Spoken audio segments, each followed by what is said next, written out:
For the American edition of The Voice of Russia, I'm Andrew Hiller.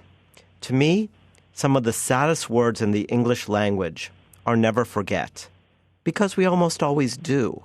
Today, May 9th, marks the anniversary of the capitulation of Nazi Germany to the Soviet Union in the Second World War.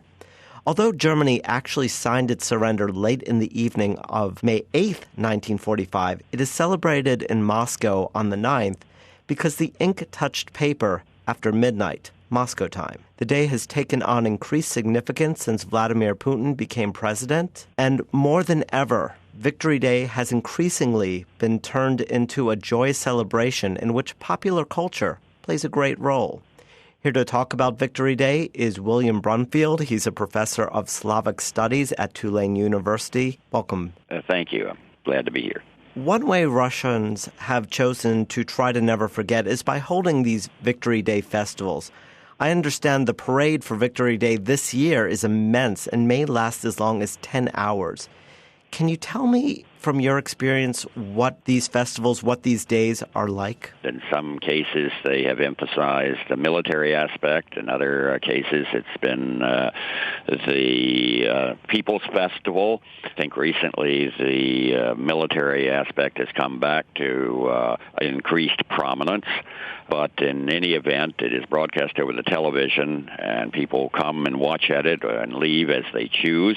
For most Russians, it's something they touch base on, but it's not in any way a compulsory or rigid observance.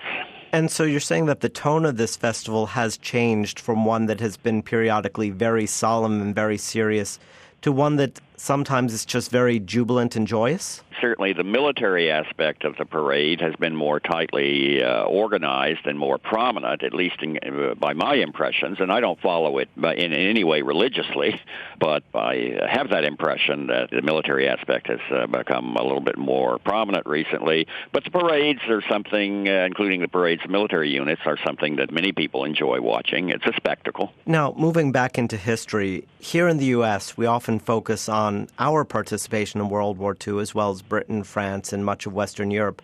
But maybe because of the Cold War, the history we are taught in schools gives short shrift to Russia's role. Can you tell me a little bit about what Russia endured and what role they played in this victory? Russian sacrifices were enormous.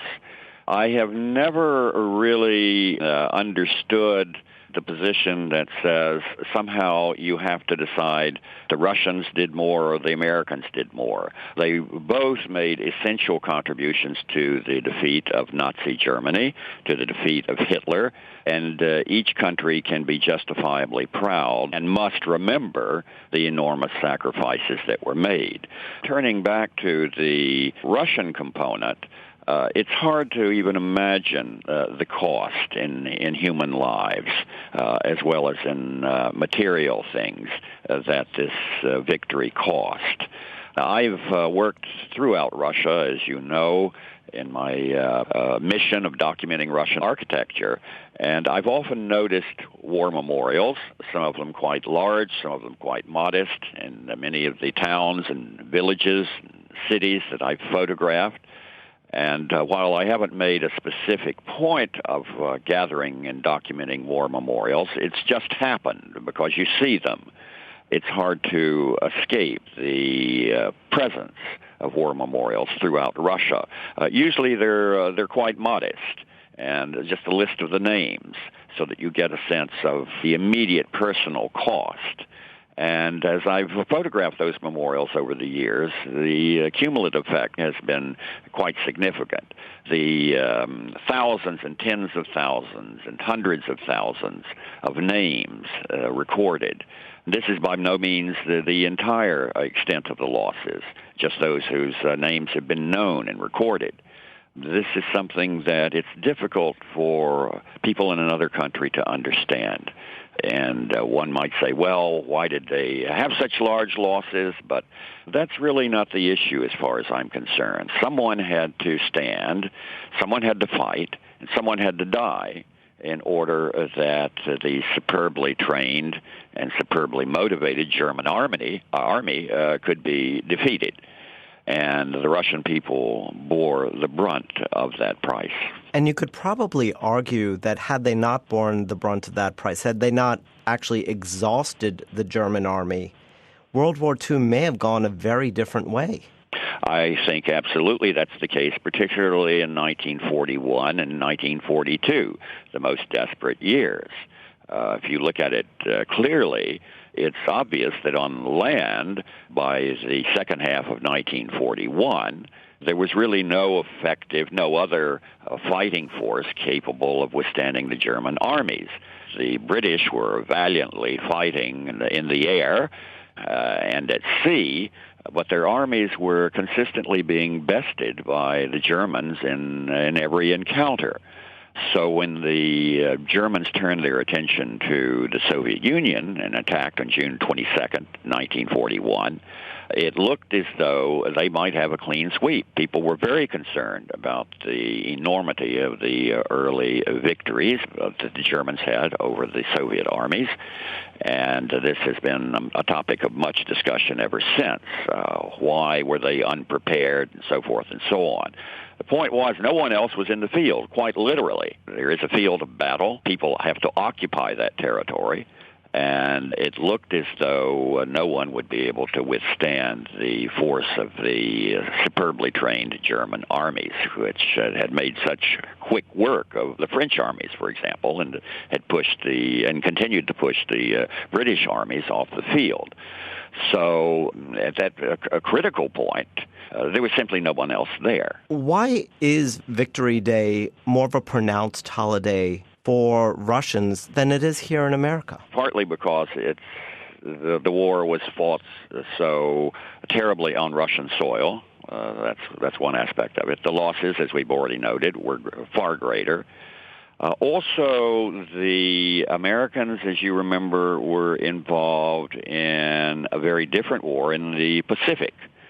And that victory occurred only quite a bit later, the end of summer of 1945. There was a sense of great jubilation in America when the victory over Nazi Germany was complete. But at the same time, Americans had another war that was still going on, and it was enormously costly. So in retrospect, when you look back at it, there are really two very different dates. Now, of course, the Soviet Union also declared a war on Japan in August of 1945, but it was never an emotional part of their experience, certainly nothing to compare with the war against Nazi Germany. So for them, it's very easy to focus on one day, and it's very necessary because of the enormous cost which every part of that country felt. That's one explanation. In the American case, I think the solution has been to proclaim Memorial Day to honor American sacrifices in all wars. But the fact that the American war effort was substantially divided in terms of theaters of operations, that is one reason why it's rather more complicated to focus on one on May 8th or May the 9th. But the larger issue, of course, is the difference in the scale of involvement, the scale of destruction, the scale of sheer numbers involved in Russia as compared with the United States.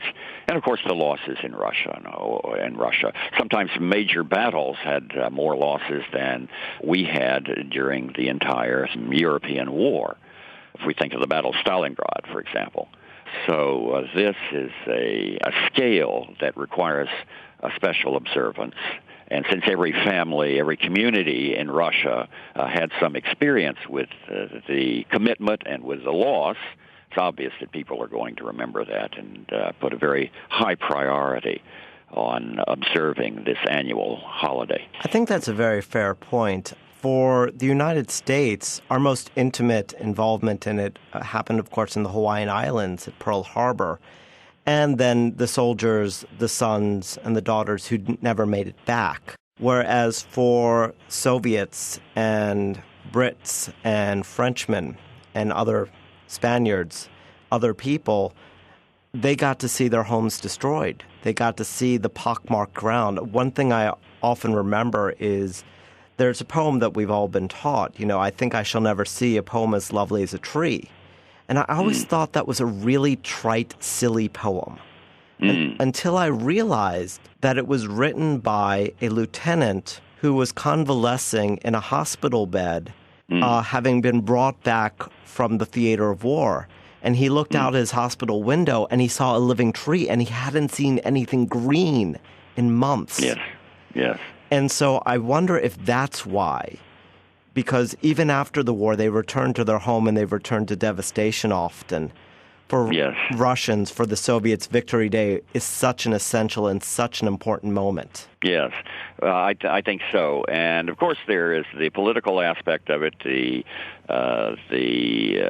political apparatus is very much interested in continuing the patriotic feelings. I think that would be true in any country, but if it were just a matter of that, it would not have the emotional appeal that it still has. And, of course, each year in Russia, the number of veterans from that war becomes less and less, but there is still a palpable sense of engagement, of pride in what the country managed to do during that terrible and terrifying conflict, which I might add led to the deaths of so many innocent non-combatants. That was one of the worst parts of the war, the mass executions and killings and massacres of civilians that occurred on the territory of the Soviet Union, not to mention in the Nazi death camps in Poland. So these things add another moral dimension to the military conflict. And so you brought up politics, and so I should ask, how calculated is Victory Day? To spend this much effort to make sure that this festival is properly presented, that requires a level of state involvement. So that's only natural. Beyond that, people can interpret the holiday in diverse ways as they choose. The Russians are not a monolithic bloc. They are thinking people, and they relate to these holidays, which are state-organized, as they have to be, in various ways, sometimes informal. People can just gather together in their homes and observe this day. Many people go to parks. And there's not an overt sense that this is a holiday connected with a war. It's just a glorious day to be out. So there are various levels in which people relate to it. The Red Square Parade, of course, promotes the values of patriotism and the strong state that particularly has become a more pronounced feature during the past few years. But people relate to that presentation as they choose. They come and go and observe it, or in some cases don't particularly do much. It's just a day off. There are many different ways in which Russians now approach this holiday. So I don't see any particular need to suspect the motives behind it. The main part that's broadcast on the television is going to be tightly scripted, and that will be in line with the current values of the government and political apparatus, and that, of course, is very much going to emphasize the patriotic aspect. And so today or tonight, in honor of Victory Day, are you planning to raise a toast or maybe drink a vodka in honor of our greatest generation? Well, certainly I will have my mind on this. I am, at the moment, working on a paper, a scholarly paper that has to do with the commemoration of the World War II sacrifices in Russia. So this is a theme that's very much on my mind. I think the church recently is playing a greater role in this commemoration. I think there's some very interesting developments in that area. So I will promise you that I'll be thinking of the Victory Day, and the vodka bottle will at least be there symbolically, but it is certainly appropriate to remember the enormous issues that were at stake during this one of the most difficult times in the history of civilization. That's Dr. William Brumfield. He's a professor of Slavic studies at Tulane University, telling us a little bit more about Victory Day. Thank you, Professor Brumfield. You're quite welcome.